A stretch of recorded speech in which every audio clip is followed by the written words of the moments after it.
kok iso tukaran iki piye maksudnya kok? Loro-loro kok tukaran iki lho. Ceritane sepele lho, Pak. Sepele piye? Kayak turu kok loro ngambekane kula niku sesek. Sesek bareng moto melek iku jebule depan-depan padha mangape lho, Pak. Ya oyok-oyokan angin. Angin.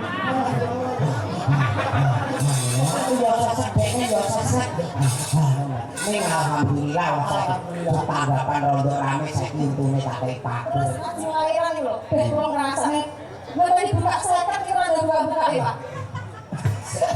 Sidan. Aku yo ngantek gumeng itu gerbang kok ngantek 50. Pintuke terus nganti piye yo? Ayo modane kaya wah, iki kok wae. Karo kata-kata luwak. Lah iku lek ada monggo mbang buka papat monggo mbang buka. Lah nek ngono ra sing kuwi ra kebo tak dino papat monggo patatku mbak dino papat limo mbak. Ora pegel. Itu waduh. Salaman sehat. Alhamdulillah pripun Pak Wartose sehat Pak. Alhamdulillah sehat. Jenengan? Alhamdulillah pikantuk baruke panjenengan kula sehat. Nggih.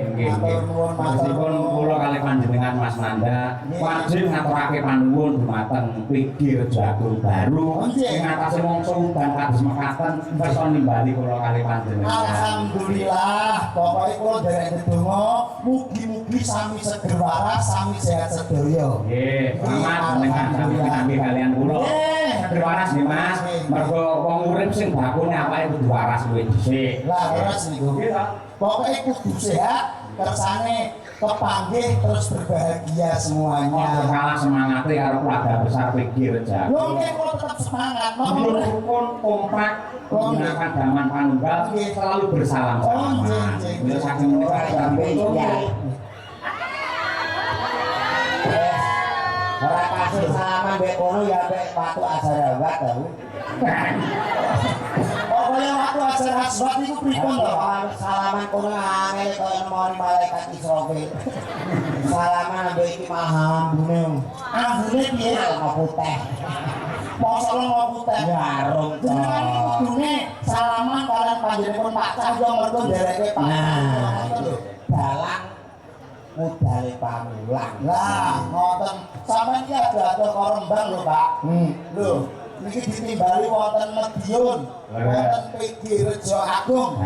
Baru iki ana ten nggih Pak ya. Mulane awake dhewe sampeyan iki kudune ngitokke napa kabisane ngoten lho.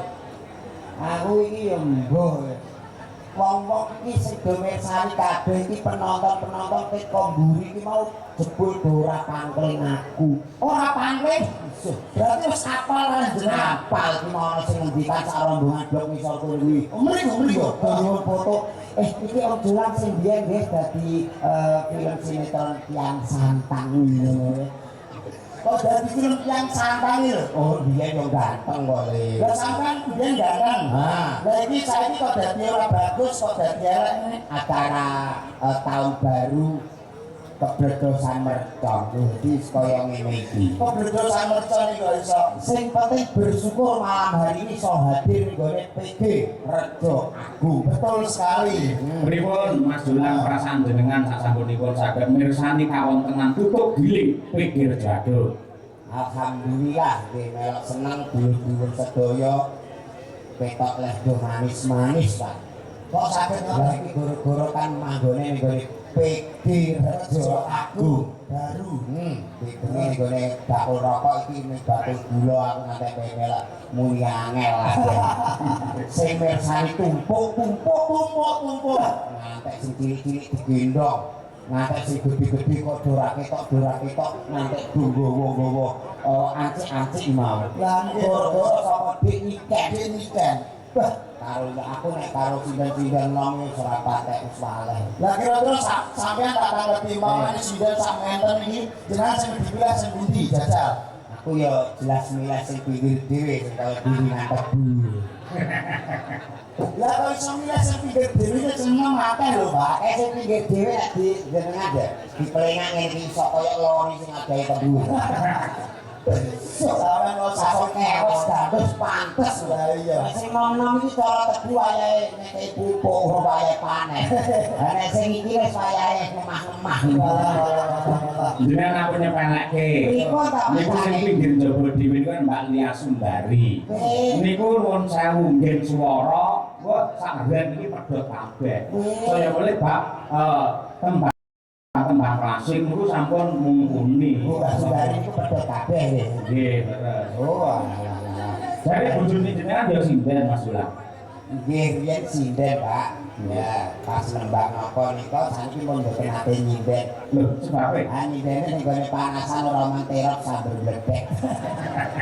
Ning mon sewu Pak Cahyo. Pripun? Garwane Pak Julang iki.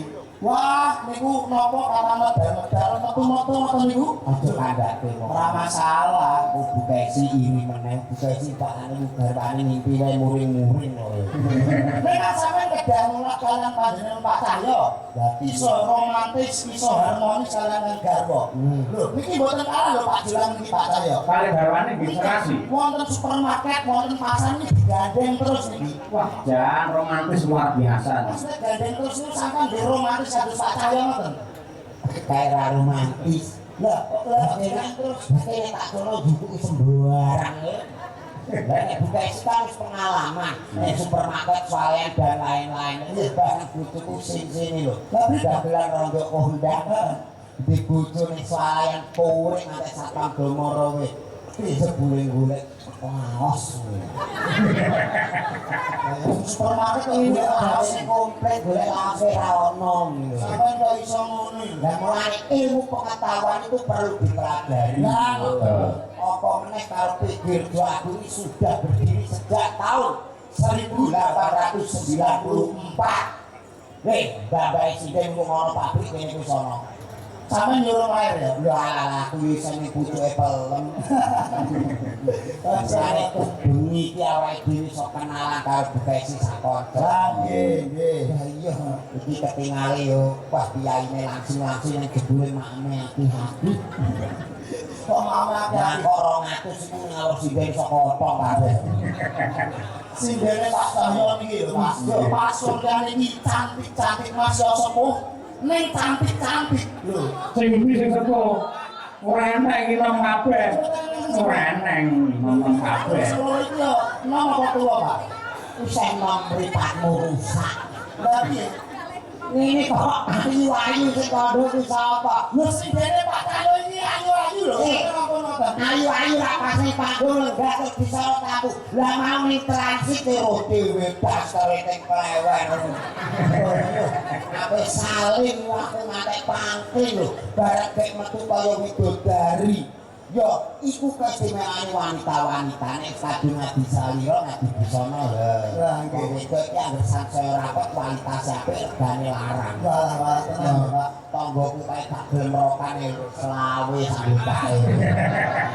Kok kono lak. Jenengan tanggane dilokne, bojone dinyek. Kan mau sing bilang kok Bekasi. Upamane Mas Julang jenengan duwe garwa kaya Bekasi kira-kira piye? Ya, piye jajal? Umpamane duwe garwa kaya Bekasi ngono piye jajal?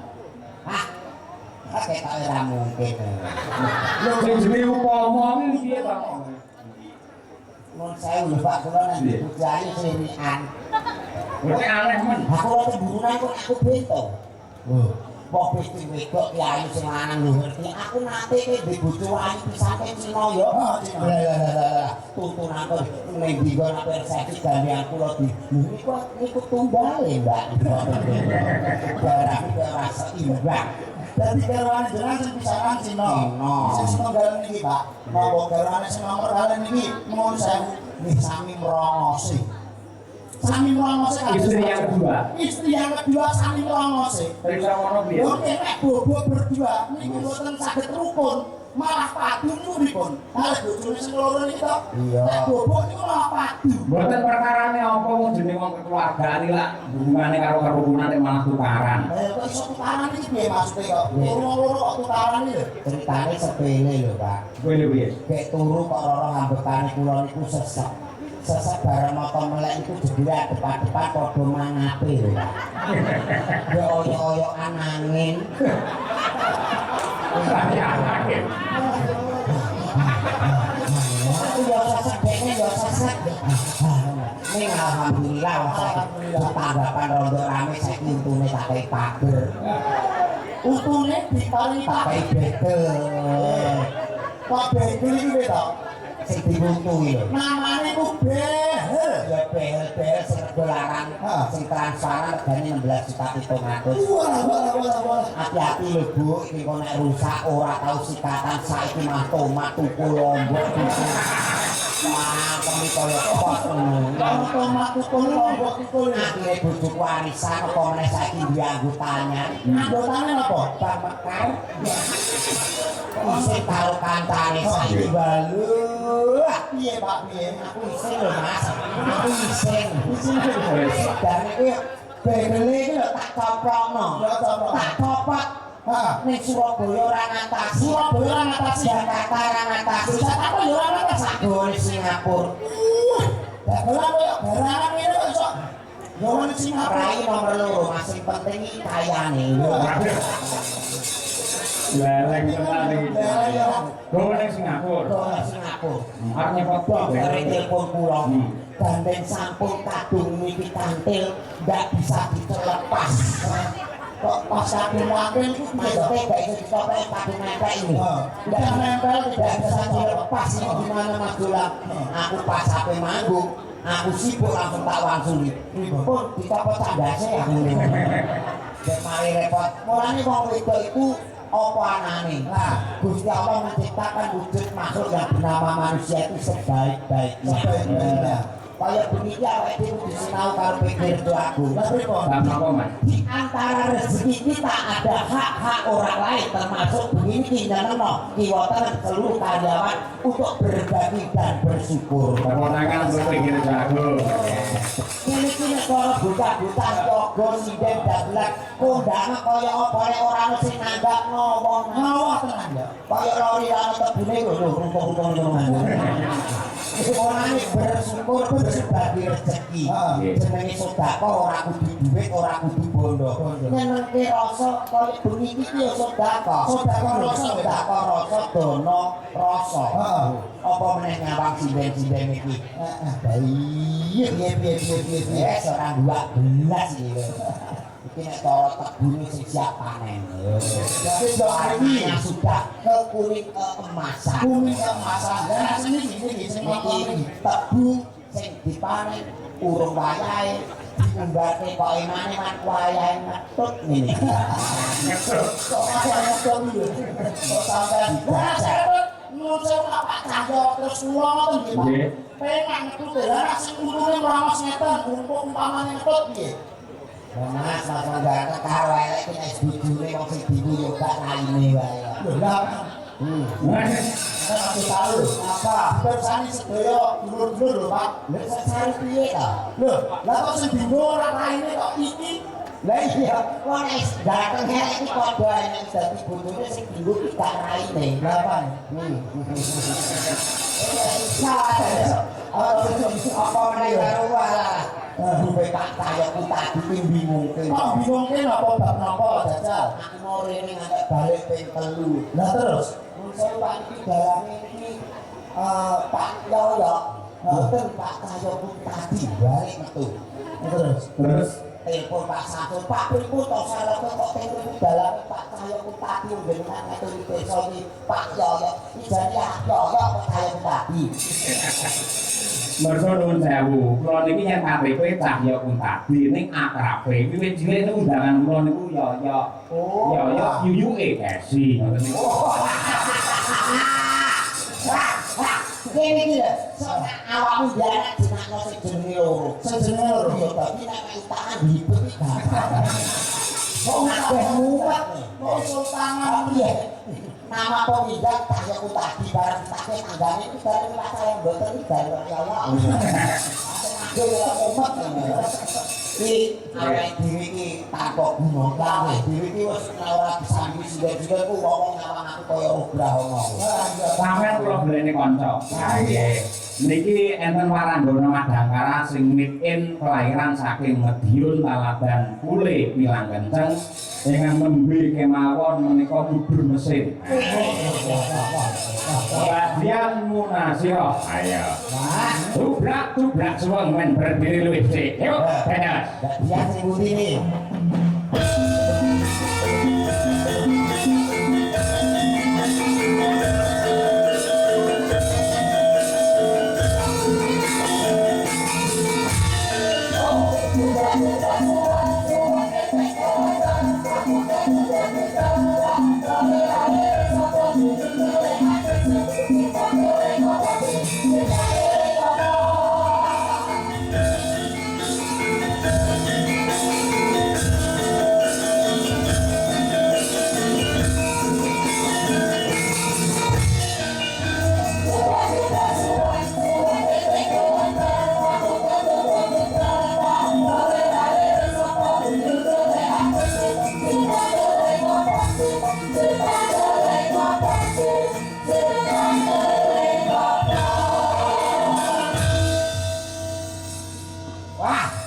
Dalu Mbak Dian. Sugeng dalu Pak Julan. Mun saya macane ngendikan nembe turun mesin nggih. Nggih. Wah, aku wingi ngeterke tonggoku to lho. Heeh. Bojone meteng tak ketene rumah sakit USG iki bar ngerti hasilnya mah geblak semana. Ndak ping apa? Ning gone TV hasil USG ku gambare bayi rambut kok, Mbak. Bapak iso iya, bapak tugas iki petugas. Kleru lek USG kleru iki. Bapak kleru ngake. Baca piye? Kleru apa piye? USG iki kan lho ning gone TV kok gambare rambut tok terus ge lambene iki ngudur ora mungkin to. Lho petugas iki piye? Aku muring-muring karo petugas pripun iki hasil kok ngene jebule petugas lagi magang kamerane kurang mendhuwur. Ya, petugas iki ora pintar. Petugas magang kamerane Kurang mendhuwur, bareng mendhuwur lagi kotak uni janenge laki-laki. Sehat ya. Aku ya wis alhamdulillah anakmu wong lho gak rambut tok. Barang itu dokter apa petugas apa sing menjelaskan kesehatan. Iku ya isih magang ngene. Pun saya bayine sehat to, Mbak? Sehat ya. Pun saya tapi matane tiwi-tiwi ngene. Ha motone awon lumpuk ngene iki. Iya, motor-motor dhewe-dhewe. Semua itu harus disyukuri. Nggih. Orang iku dhewe iki nggih pas ajeng lahiran niku di USG to. Oke. Niku napa sirahe bayi niku wonten nutuki. Oh, ala gone bapake kakean. Woi, kakean ku piye? Anake ngumpul ning kene iki. Kan coba bae. Mosok ngatek untuk barang. Iki wonten nutuki ya. Lu ala mulai bapak. Kuwi anu ketuban kuwi. Nah, Ini ketuban. Tuban apa lamonge to? Bani ketuban kok lamongan iki. Oh, nggih. terus ajeng lahiran iki lho, ben kula ngrasane mboten dibuka seket kira buka ya, Pak. Sinden iki. Aku yo ngantek gumem itu gerbang kok ngantek 50 iki. Pintuke terus nganti piye ya? Kaya modane kaya wah, iki kok wae. Tahu. Karo nanti katakan luar. Lah iku lagi monggo bangun buka papat monggo bangun buka. Lah nek ngono ra sing iku kuwi ra terus kabeh. Dino papat monggo papat Mbak, dino papat 5 Mbak. Ora pegel. Itu aduh belajar lah tentang ilmu kedokteran. Nggih, sore kula dikekrek niku lho mboten lewat dalan. Nggih, kali dikekrek. Operasi sesar. Iya Pak, sesar. Ini mau saya jenengan iki lak disesar ta. Nggih. Lho jenengan pun periksa meneh mboten. Sampun. Iki aku montone TikTok ya ono lho, bar disesar gawe kerapetan. Terus malah HP pipis sange ra. Disesane wetenge dijek mboten Mboten wetenge barane mungkin sing moro iki. Aku iso iki piye?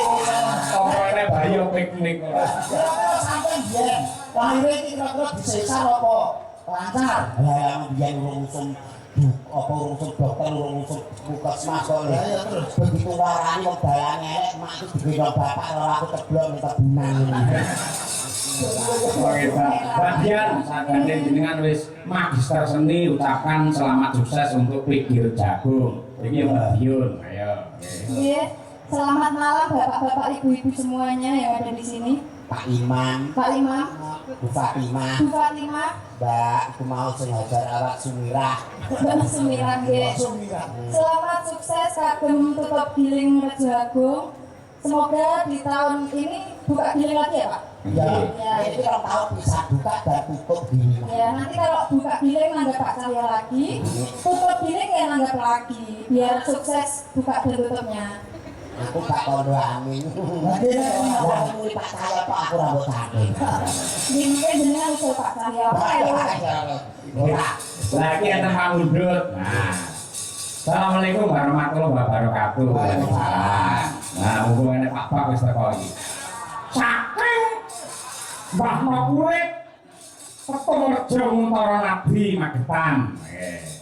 Ngersakaken gending utawi lagu sambung wanci dalu katresnan sejati. Nggih, kalau sampun. Rondo kempling kagem penonton sedaya kemawon. Nggih. Nggih, coba diaturake iki sambung wanci dalu. Lah gandeng nuwun sewu iki lak pelawake kalih. Nggih. Ketone kok junjing yen ora digenepi pisan, Mbak. Chandra Mulya pisan, Mbak. Ayo Chandra.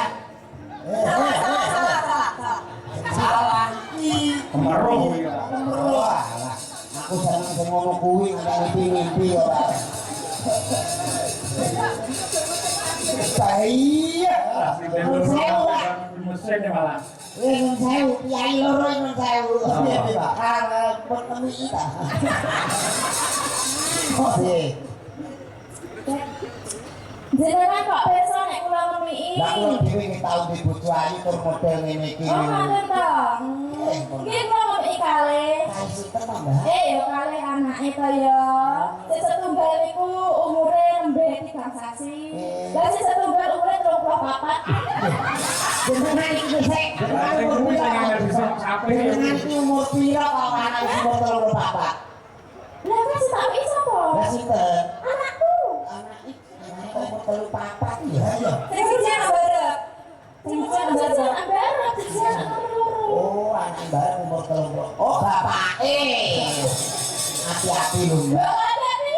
Ya nek wingi nek bukit pas ana bayi semaput. Ya kok semaput gini, Pak. Iki diperiksa dokter jare menggembaku. Masa menggembaku? Gara-gara apa? Lambo ibu itu bilang dokter kok bisa kejadian seperti ini, Bu. Kemarin itu habis bapaknya langsung tak ini anaknya. Oh ngitan lho. Itu kurang perhatian kesehatan. Monggo bawanipun riyin dipun aturaken. Sambung mati dalu padiane, Pak.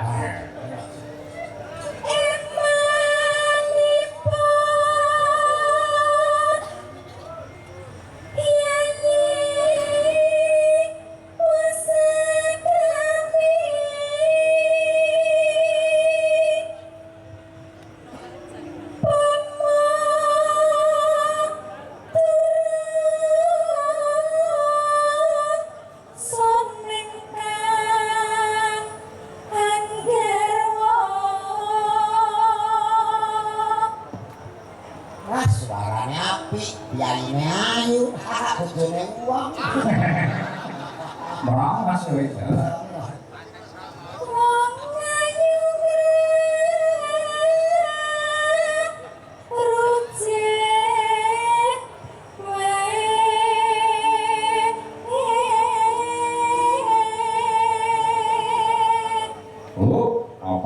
Mbak Chandra Mulya. Ojo kalah. Kudu sing apik ya, Mas. Dipecari kiai sakmene kae. Iki rek kae bojomu ya. Alah, ojo nek rek kae tenan ngono ta. Aku di bojo nek koyo ngene. Kaya apa? Lah piye nek bojo koyo ngene nek salat ngono wong salat barengan. Lah malah aku arep muni amin kok ora ndang rukuk-rukuk ya to. Lah kenapa? Lah nek kecantol iku sakit. Oh, ya ora pantes mamane digandeng-gandeng ora pantes. Mboten pantes. Mbak ini kan pantes. Aku ya rada ayu. Rada member kalau piye jajal aku yang ngopi jajal. Dengan piye? Pengen iki lek sing mirsani lek ya piye-piye sing napa mirsani wonten iki to. Jenengan tak ngerti.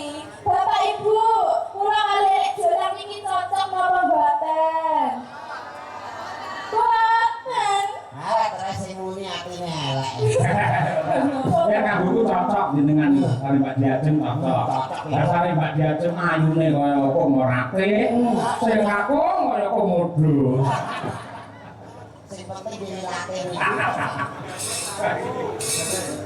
Ya Mbak Chandra.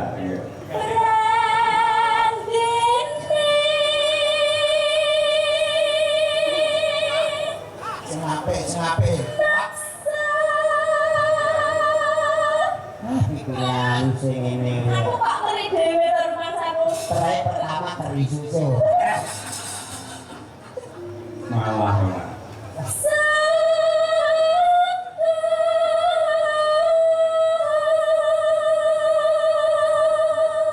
Diwamu kok temlok kok.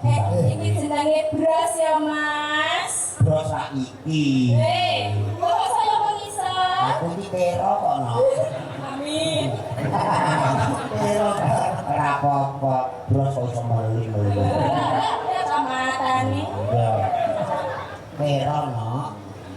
Ya juga rusak nek kira. Dadi liyane. Kok keren tak kira pasenjane kurang mudah.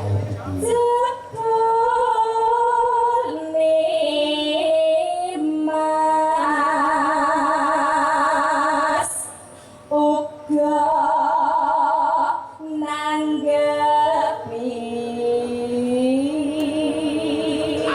ajeng putih Mbak Diajeng kula ajeng Mbak Batang Mbak Diajeng Terus pantes ora jenengan, Mbak, ora jenengan. Nah, iya iya. toh, Mas aku Mbak Batang melu ya Kok kok sik sia-sia kok ngene kok batang. Lah kaya apa? Paling ora yo kaya apa kok. Wong-wong iki wis ngerti aku biyen iki sing dadi tiyang santang. Kok ngono Mbak? kaya mending yang sopan Kalah rai nek ora usaha iki ya. Sumpah. Piye? Seneng omah apik iki. Alah modelmu. Lek ning omah jare apik kono, lek ning kene apik aku Ya ya. aku lebih kono kok nduk aku melu omahe kono. Tapi aku lebih Bae munut. Ayo. Nah, Ayo to sambung rasa. Ayo. Nanging wanci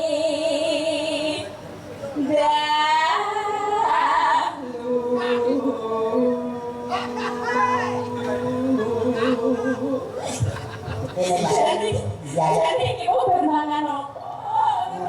Wis sampe bermangan apa? Aku barang sembarang mau disuguhi godhong kelem barang kowe. Nah, ya lo ya kok ya wis. Wes, ayo jaya no. Blak. Kano. Wes, blak. Ah, ini kok tak bisa. ayo nih Sampai 50 iki lho, sampean iki lho kok iso. Ah, aku wani aku ngono ya ora. Ora wani to, Mas? Aku ya wani, Mbak. Iya, coba. Ayo. Alah. Oh, Oh. yang rasanya kayak apa? Mana? Empuk ya. Aku Lah iya ngono kok awake mekal kaya ngene. Ngono kok gayane. Lah iya. lah kok ngapes aku dinunggui. Lah iya to. Kok gak pesan dilunggui? Kalau empuk lah kene. Iya to. Lagi dibawa tok ya mencolot. nah. Kadinono ingkang rupeda nyuntak tresna nadyan mung srana piranti Mbak Dian Munasira. Yuk. Ya, Mbak, siap. gambarmu uga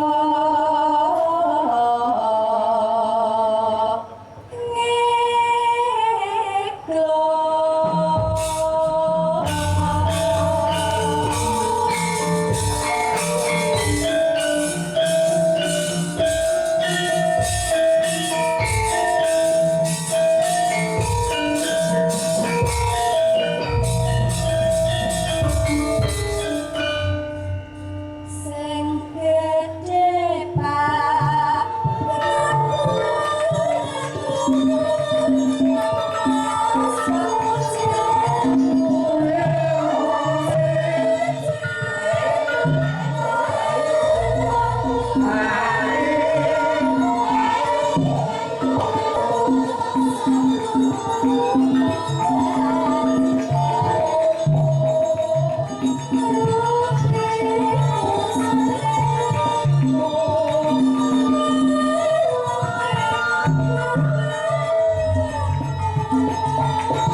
kanca-kanca kompak tenan. Wah, ini transit yo komplit.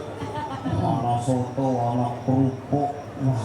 Nggih. Panjen sampun dados ciri khasipun panitia PD Rejo Agung nggihipun nyubrata dumateng seniman menika luar biasa. Nggih. Kula sanget ngoten. Nggih. Iki emang entek sing bisa urip bareng Mas. Bisa. Dadi blengkone dengan kulturan harapan. Ya ini bijaksana kaya ngono. Memikirkan sampai seperti itu. Wah, itu payung-payung disiapke. Nggih napa? Itu payungan. Nggih. Ya, oke. Mendah boyo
sudah tidak diragukan lagi kualitas sindennya Mas Cahyo. Betul sekali.